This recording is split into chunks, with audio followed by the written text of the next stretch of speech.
I'm Sophia, 23, and I've discovered that the deepest cuts come from those who claim to love you most. For 18 years, my parents promised me something that would change my life forever. When they broke that promise to fund my twin brothers' pipe dream, they thought they were making a smart investment. What they didn't realize was that they had just created their worst nightmare: a daughter with nothing left to lose and everything to prove.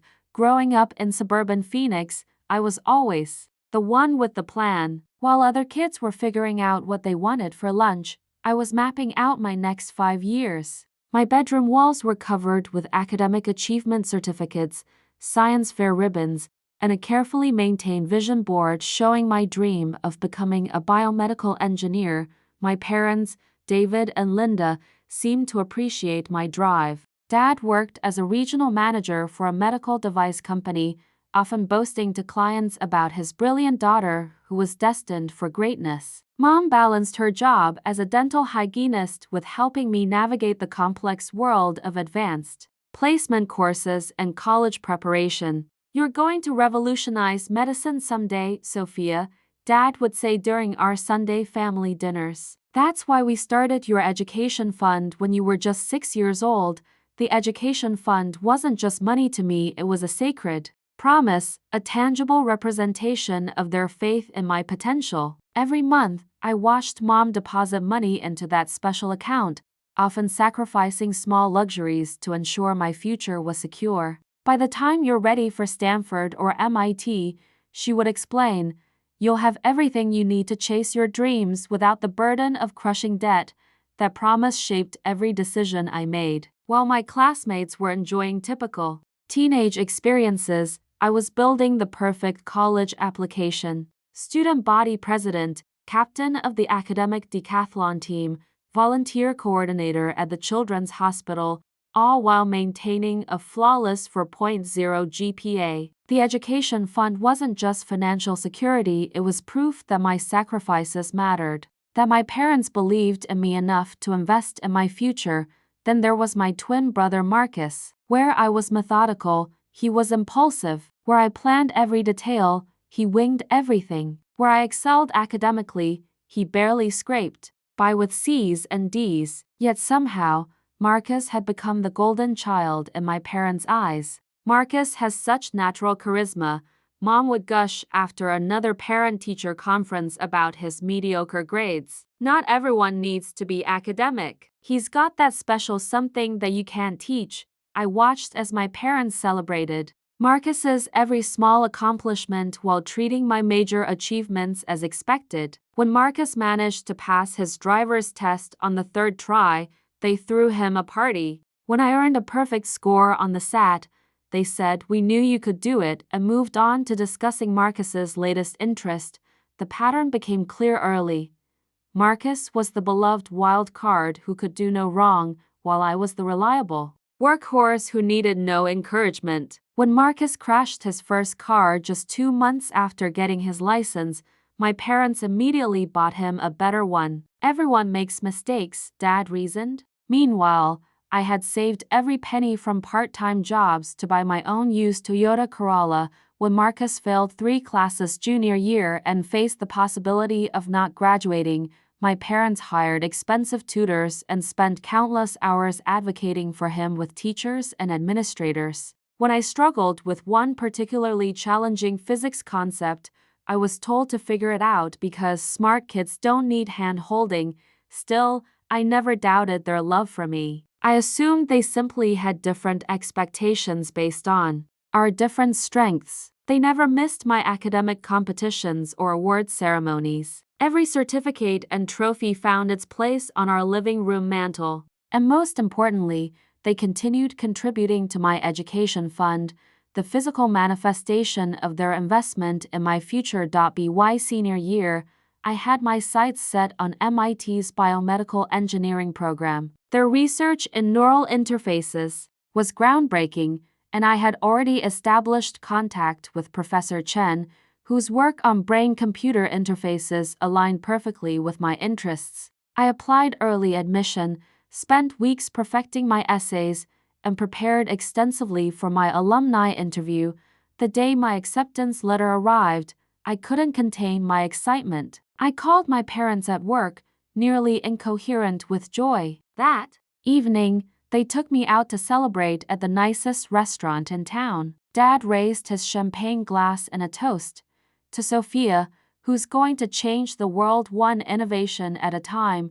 That night, we sat down to discuss the financial details. According to Dad, my education fund had grown to approximately $180,000 over the years. It's not quite enough to cover 4 years at MIT completely, he explained, but combined with your academic scholarships and maybe some work study, it should make your dream achievable. I spent the following months in a state of pure anticipation. I joined MIT Facebook groups, researched campus organizations, and began correspondence with my assigned roommate. I was particularly excited about the undergraduate research opportunities program that would allow me to work directly with faculty on cutting-edge projects. The summer before college was consumed with preparation. Mom helped me select everything I need for dorm life, from extra long twin sheets to a sophisticated laptop that would handle engineering software. Dad advised me on time management strategies for balancing academics with research opportunities. Even Marcus seemed genuinely happy for me, though he had decided to take a gap year to explore his options before possibly attending community college. Looking back, I should have noticed the subtle changes in my parents' behavior during those final months. The way conversation would halt abruptly when I entered a room, the increasing frequency of whispered phone calls, the fact that Marcus suddenly seemed to be having serious business discussions with Dad behind closed doors, but I was too focused on my upcoming adventure, too trusting to imagine that the people who had nurtured my ambitions for so long could be plotting to destroy them just as they were about to become reality. I was exactly 3 weeks away from leaving for MIT when my world collapsed. Family meeting in the living room, Dad announced from the kitchen, his voice carrying an unusual weight. I was in my bedroom, organizing my textbooks and course materials, having already started reading ahead for my first semester classes. When I came downstairs, the atmosphere was thick with tension. Mom sat rigidly on the couch, her hands clasped so tightly her knuckles were white. Dad stood by the window, arms crossed, looking like he was preparing for battle. Marcus lounged in the recliner, scrolling through his phone with apparent disinterest. Put the phone away, Dad said sharply. This concerns everyone. Marcus complied with an exaggerated eye roll. What's going on? I asked, a knot of anxiety forming in my stomach. Is everything okay? My parents exchanged a look that made my blood run cold. Dad cleared his throat. Sophia, there's no easy way to say this. There's been a situation with your education fund. The room seemed to spin slightly. What kind of situation? We lost it, Mom blurted out, tears already forming in her eyes. We lost everything, sweetheart. My mind went completely blank. Lost? What do you mean lost? Like a bank error? Dad shook his head slowly. No, it wasn't an error. About 6 months ago, I was presented with an investment opportunity, a chance to significantly grow your fund before you started at MIT. It seemed like a sure thing, I told him. It was too risky, Mom interjected, shooting Dad an accusatory glance. But he was convinced it would double or triple the money. It was a tech startup, Dad continued. Revolutionary AI technology with incredible growth projections. The founder had impressive credentials, and all the market research looked phenomenal. I thought we could turn your $180,000 into enough to pay for your entire education without any loans. I struggled to process what I was hearing. So what happened? The company went under, Dad said, spreading his hands in defeat. Complete financial collapse, along with our investment and dozens of others. The authorities are investigating, but the money is gone, Sophia. Your education fund is empty. I felt like someone had knocked the air out of my lungs. All of it? The entire 180,000. Mom nodded, dabbing at her eyes with a tissue. We're so sorry, honey. We were just trying to give you an even better future. I glanced at Marcus, who was studying his sneakers with unusual intensity. His lack of surprise was my first red flag. If this was shocking news to everyone, why wasn't he reacting at all? When did you find out the money was gone? I asked, fighting to keep my voice steady. About a month ago, Dad answered. We've been devastated, trying to figure out how to tell you, how to fix this somehow. A month, I repeated slowly. And you're telling me now? 3 weeks before I'm supposed to leave for MIT? We kept hoping for a miracle, Mom said weakly. That the investigation would recover the funds, or that MIT would offer additional financial aid.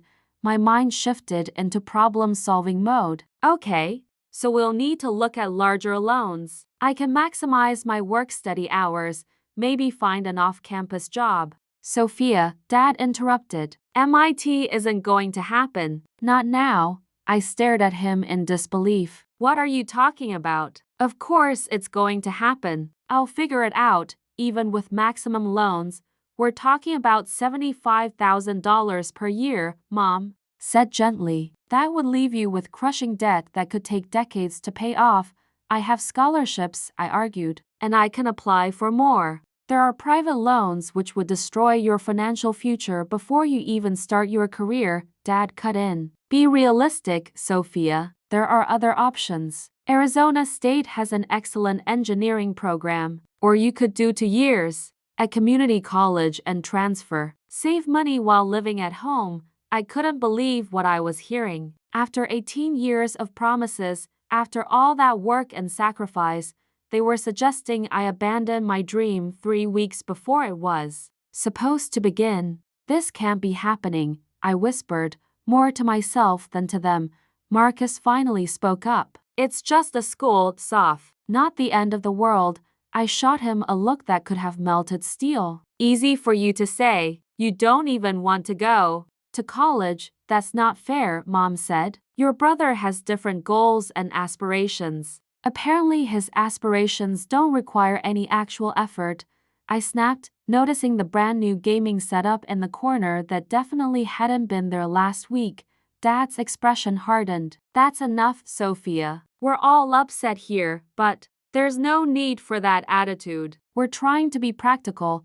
I took a deep breath, forcing myself to calm down. Getting angry wouldn't solve anything. I needed to think strategically. I need some time, I said finally. I need to research my options, of course. Mom nodded eagerly, relieved by my more measured response. Take all the time you need. Just try to be realistic about the situation. I spent that night researching every possible financial option available to me. I emailed MIT's financial aid office requesting an emergency meeting. I applied for every last-minute scholarship I could find. I calculated budgets based on different loan scenarios and work schedules. By morning, I had a plan. It wasn't ideal, but it was workable. I would still attend MIT, but my experience would be drastically different from what I'd imagined. Maximum loans, maximum work-study, weekend jobs, no spring break trips, no social activities, no new clothes. Basically, 4 years of extreme financial discipline. The financial aid officer was sympathetic but limited in what she could offer. On such short notice, they increased my scholarship slightly and expedited my federal loan applications, but it wasn't nearly enough to close the gap. My parents' reaction to my determination was puzzling. Instead of being proud of my resourcefulness or offering to help in other ways, they seemed almost irritated that I hadn't simply accepted their alternative suggestions. You're being stubborn, Dad said when I presented my revised financial plan. This is exactly the kind of impulsive decision-making that leads to lifelong financial problems. Coming from the man who had allegedly lost my entire education fund in a risky investment, the irony was overwhelming. 3 weeks later, my parents drove me to MIT with significantly less enthusiasm than I had expected for this momentous occasion. My dorm room, which I had imagined decorating with their help amidst tears of pride and joy, was set up in uncomfortable silence. They left earlier than most parents, citing the long drive back to Phoenix. That first semester was grueling. While my classmates were joining clubs and attending social events, I was working in the dining hall, the library, and as a tutor to make ends meet. I skipped meals to save money and walked everywhere to avoid transportation costs. My roommate, Jessica, whose father was a successful venture capitalist, watched my frugal lifestyle with a mixture of curiosity and sympathy. "You know," she said one night as I was calculating whether I could afford to do laundry that week, "my dad always says you can't budget your way out of poverty with minimum wage jobs. You need to think bigger, create value." At the time, I was too exhausted to fully appreciate her advice, but those words would prove prophetic when I needed them most. Despite the financial stress, I excelled academically. My professors noticed my exceptional work ethic and innovative thinking. My papers consistently received top grades. In my neural engineering class, Professor Chen specifically praised my unique approach to problem solving. "You have a remarkable mind, Sophia," she told me after class one day. "You don't just absorb the material, you question it, improve upon it, find applications others miss." Her words were a lifeline to my battered confidence. At least here in this academic environment, my abilities were recognized and valued. As winter break approached, I dreaded returning home. I'd been too busy working and studying to fully process the extent of my parents' betrayal. But now, facing 3 weeks at home, I would have to confront them again. I had no idea that the worst revelation was yet to come. When Dad picked me up from the airport, the first thing I noticed was his new smartwatch, definitely an upgrade from the basic fitness tracker he'd worn before. The second thing I noticed was that we were driving a different car, a newer SUV that replaced the sedan they'd owned for years. "Nice car," I commented, trying to keep my tone neutral. "When did you get this?" "Oh, about 6 weeks ago," he replied, casually. "The old one was having transmission problems. Sometimes you have to invest in reliability." Invest. An interesting word choice from someone who had supposedly lost every penny of my education fund in a failed investment. At home, the evidence of financial hardship was nowhere to be found. New kitchen appliances, a larger television, Mom's fresh highlights and manicure. Small changes that individually might mean nothing, but collectively painted a picture of a family that was thriving, not struggling.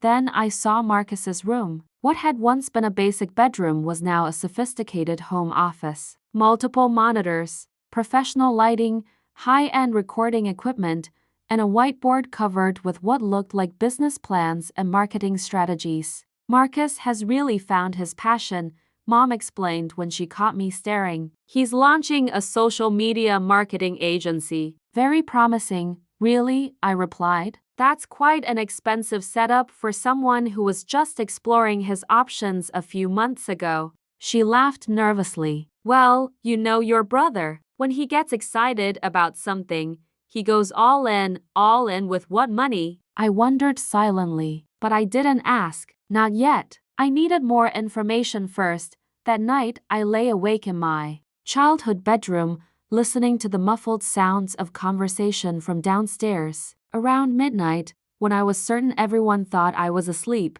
I crept to the top of the stairs. "She seems to be handling things well," I heard Dad saying. "A little thinner maybe, but that's probably just the dining hall food." "Do you think she suspects anything?" That was Mom, her voice tense with worry. "Why would she? As far as she knows, we're victims too. Besides, she's too focused on her precious MIT to pay attention to what's happening here." The sound of ice clinking in glasses. Then Marcus's voice. "When are we going to tell her about Apex Digital Marketing?" "She's going to find out eventually." Apex Digital Marketing. I'd never heard that name before. "We'll tell her when there's something substantial to announce," Dad replied. "Once you're turning a real profit, she'll understand why we made the choice." We did. "She's smart enough to recognize a good investment when she sees the results."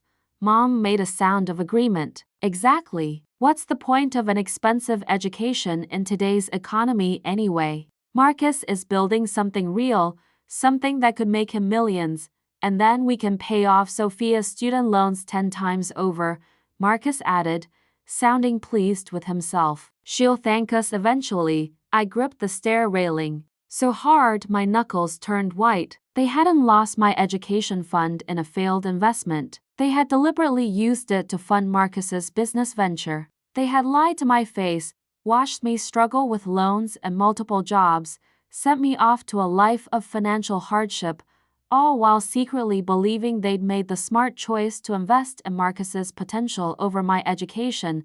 I still think we should have been honest with her, Marcus said, surprising me. She's going to be really angry when she finds out. What's she going to do? Dad scoffed. Sue her own family? The money was legally in our names. Besides, she's always been the practical one. Once Apex Digital takes off, she'll see this was the right move. Traditional education is overrated in the digital age. Look at all the college dropouts who became billionaires.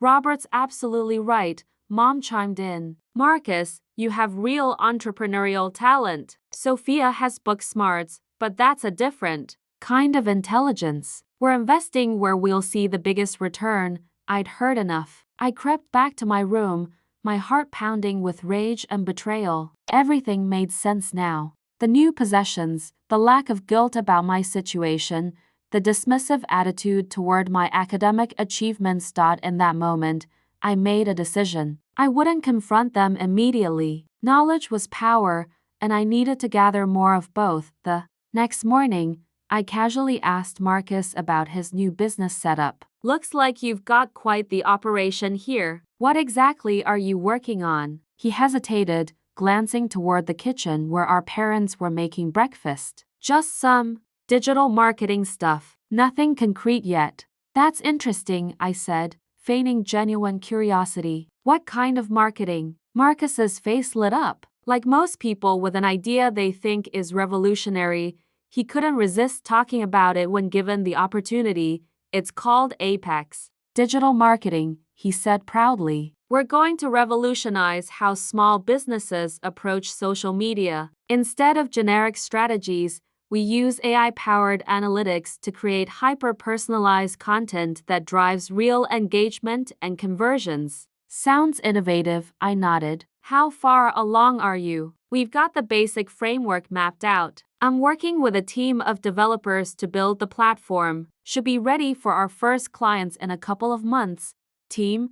I asked innocently. Me and this guy I met at a marketing conference last summer. He handles the technical side. I handle strategy and client relations. We're going to completely disrupt the digital marketing space. Over the next few days, I conducted my own investigation. When the house was empty, I searched for any documents related to Apex Digital Marketing. In Dad's home office, I found a folder labeled ADM Investment containing bank statements showing multiple transfers from an account I recognized, my education fund account, to a new business account named Apex Digital Marketing LLC. I photographed everything with my phone. I also discovered emails on our shared family computer where Dad explicitly referred to using Sophia's college money since she can figure out loans like other students. I compiled all this evidence methodically, not yet sure how I would use it, but certain I would need it eventually.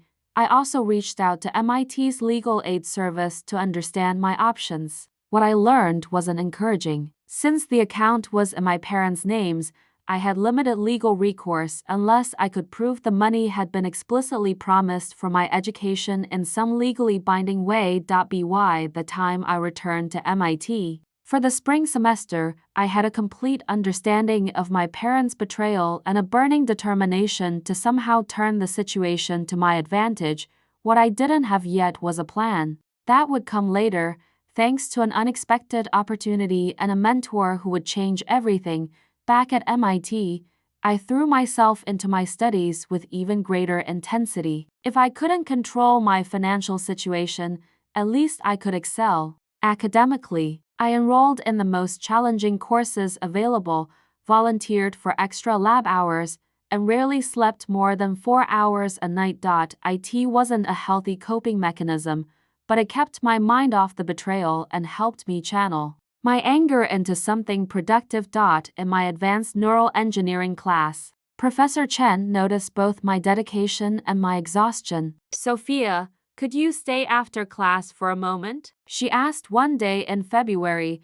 I worried she was going to lecture me about work-life balance. Instead, she offered me an opportunity. That would change everything. I've been observing your work this semester, she said. You have an exceptional ability to see patterns and connections that others miss. I'm leading a research project on brain-computer interfaces for paralyzed patients, and I think you'd be a valuable addition to the team. It comes with a stipend.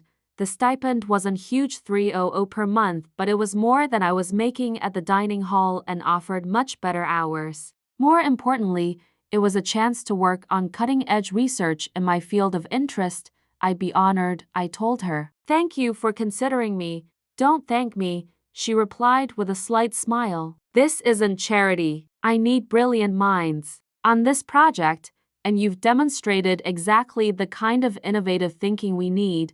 Working in Professor Chen's lab transformed my MIT experience. For the first time since discovering my parents' betrayal, I felt valued for my intelligence and potential. The graduate students treated me as an intellectual equal despite my undergraduate status. Professor Chen trusted me with increasingly complex tasks and always listened seriously to my ideas. One evening, as we were analyzing some particularly promising data from our latest trials, I found myself sharing my story with her. I hadn't planned to, it just poured out after she asked why someone as talented as me was working multiple jobs while maintaining perfect grades. To my surprise, she didn't offer sympathy. Instead, she offered perspective. That's a devastating betrayal, she acknowledged. But I have to ask, what are you going to do with it? Let it define you, or use it as motivation? What do you mean? I asked. She gestured around the lab. Science is full of stories like yours. Marie Curie funded her education by working as a governess and tutor. Katherine Johnson overcame both racial and gender discrimination to become one of NASA's most important mathematicians. The question is, what will your story be? Her words hit me like lightning. Up until that moment, I'd been reacting to my parents' betrayal,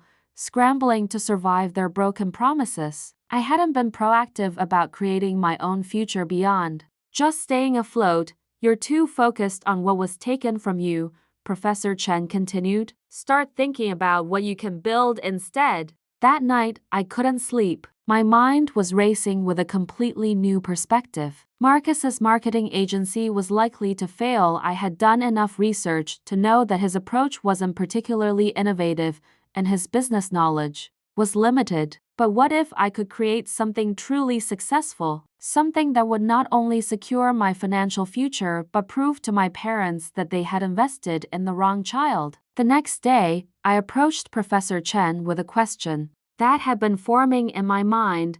The brain-computer interface technology we're developing, does it have applications beyond medical uses? She looked intrigued. Potentially, yes. Why do you ask? I've been thinking about the signal processing algorithms we've been perfecting. Couldn't they be adapted for advanced prosthetics or even virtual reality systems? The precision of neural signal interpretation we're achieving could revolutionize human-computer interaction. Professor Chen considered this thoughtfully. That's actually quite innovative. The consumer technology industry is always looking for the next breakthrough in user interface design. Over the next few weeks, we explored this concept further. The technology we were developing for medical brain-computer interfaces could, with modifications, be applied to create incredibly sophisticated virtual and augmented reality experiences that responded to users' actual thoughts and emotions. You should consider pursuing a patent on this application, Professor Chen suggested. MIT has a technology licensing office that helps students and faculty commercialize their innovations. I made an appointment with them immediately. The patent attorney I met with was cautiously optimistic. This represents a novel application with significant commercial potential, he said after reviewing my preliminary research. The university would retain partial ownership since the underlying research was conducted here, but as the primary innovator, you would receive the majority of any licensing revenue. For the first time since my parents' betrayal, I began to see a path forward that didn't involve decades of debt or financial struggle. But I needed more than just a patent. I needed business expertise, industry connections, and startup capital. MIT, it turned out, had all of those resources. The university's entrepreneurship center offered workshops, mentorship programs, and even seed funding for student ventures. I enrolled in everything they offered, absorbing knowledge about market analysis, business model development, and fundraising strategies. I met Alex Kim, an MBA student who was impressed by my technical innovation and offered to help develop a comprehensive business plan. We were later joined by Riley Martinez, a computer science graduate student who believed in the commercial potential of our neural interface technology. Together, we founded Neuralink Innovations, a startup focused on revolutionizing human-computer interaction through advanced brain-computer interface technology. Our first product would be a VR headset that responded to users' actual thoughts and emotions, creating unprecedented levels of immersion and control. Professor Chen introduced us to Dr. Amanda Foster, a neuroscience professor who specialized in commercial applications of brain research. Dr. Foster became our scientific advisor and was enthusiastic about our approach. The biggest limitation in current VR and AR technology is the crude nature of user input, she explained. If your system works as described, it could completely transform how humans interact with digital environments. With Dr. Foster's guidance, we refined our technology and conducted small-scale laboratory tests. The results exceeded even our most optimistic projections. Our neural interface system was achieving response times and accuracy levels that surpassed anything currently available in the consumer market. Meanwhile, I continued monitoring Marcus's marketing agency from afar. Through casual conversations and strategic questions, I learned that Apex Digital Marketing had burned through nearly $60,000 in 6 months with very little to show for it. Beyond a basic website and some generic promotional materials, my parents had transferred another $40,000 to the business account in March. At this rate, my entire education fund would be depleted before I finished sophomore year. I could have confronted them then, but something held me back. Maybe it was Professor Chen's advice about focusing on creation rather than loss. Maybe it was my growing excitement about Neuralink Innovations. Or maybe I just wanted to wait until I had something concrete to show them proof that they had made a catastrophic mistake. In April, MIT's Entrepreneurship Center hosted its annual innovation competition. Alex, Riley, and I entered Neuralink Innovations, competing against 40 other student ventures for a $50,000 prize and mentorship from successful alumni entrepreneurs. We worked tirelessly on our pitch, refining our presentation and preparing for every possible question. I channeled all my anger, determination, and need to prove myself into that presentation. This wasn't just about winning a competition, it was about validating my worth and potential. The day of the competition, I stood before a panel of judges, venture capitalists, successful entrepreneurs, and technology executives and delivered the most important presentation of my life. I explained our technology in accessible terms, demonstrated the market opportunity with compelling data, and outlined our commercialization strategy with confidence and clarity. When they announced Neuralink Innovations as the winner, I felt a surge of validation unlike anything I'd experienced before. The judges cited our combination of genuine technological innovation, clear market demand, and our team's exceptional expertise as the deciding factors. That night, as Alex, Riley, and I celebrated our victory, my phone buzzed with a text from Marcus.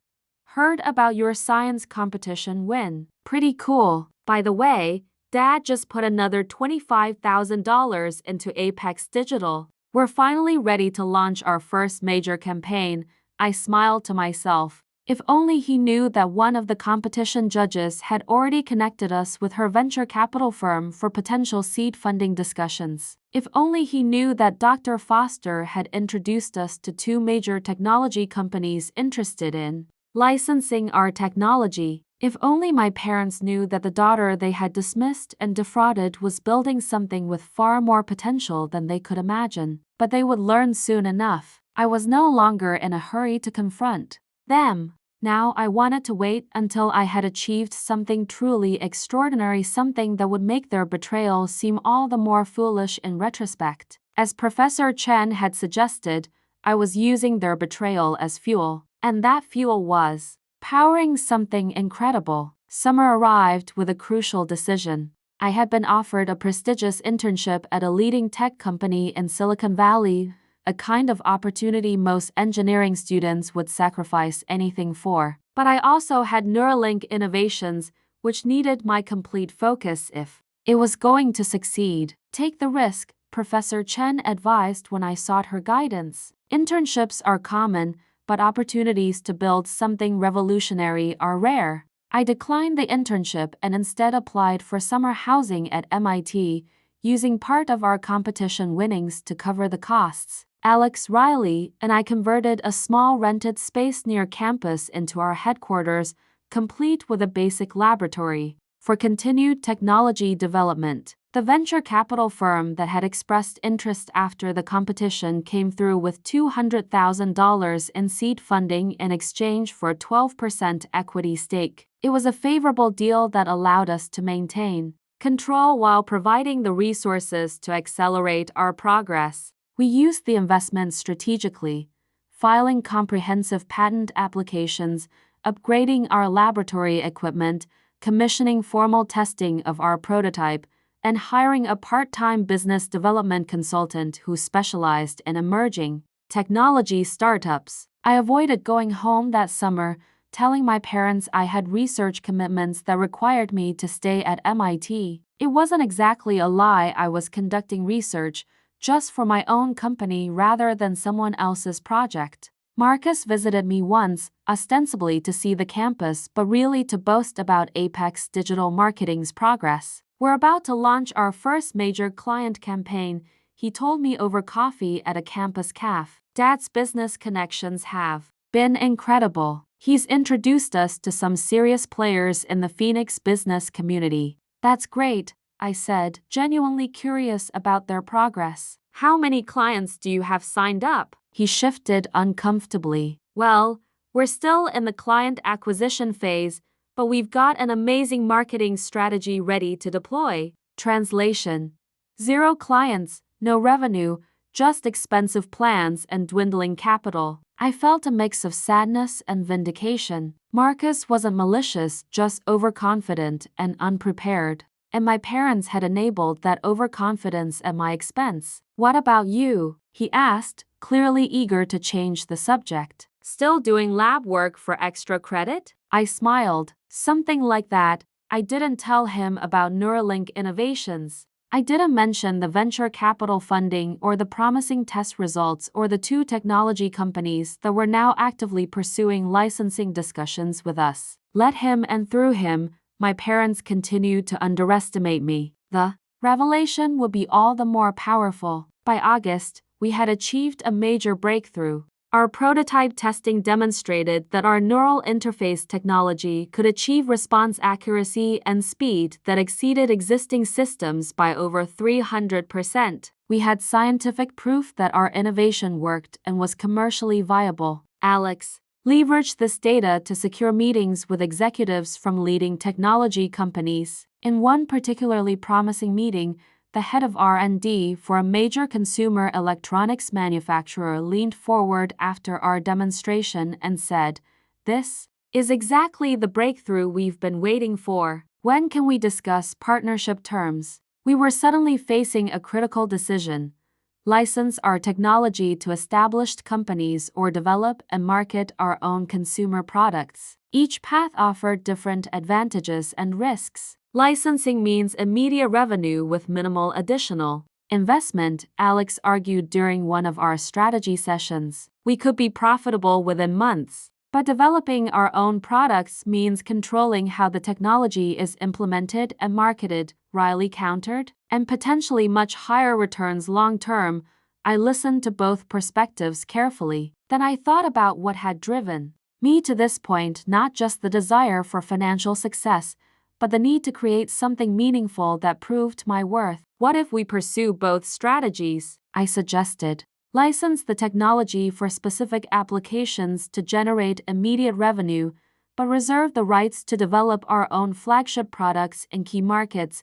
It was an ambitious approach that would require sophisticated legal agreements and careful execution. But with Alex's business expertise and our growing network of advisors, it was achievable. By September, when I returned from my sophomore year, Neuralink Innovations had secured its first major licensing agreement with a leading VR company, providing us with a seven-figure upfront payment plus ongoing royalties. We were also in advanced negotiations with two other companies interested in similar arrangements. The financial pressure that had defined my freshman year suddenly disappeared. I could afford to reduce my work hours and focus more on academics and growing the business. I moved to a better apartment off campus, one with proper study space and room for a small home office. Meanwhile, I continued monitoring Apex digital marketing from a distance. Through casual conversations with Marcus and strategic questions to my parents,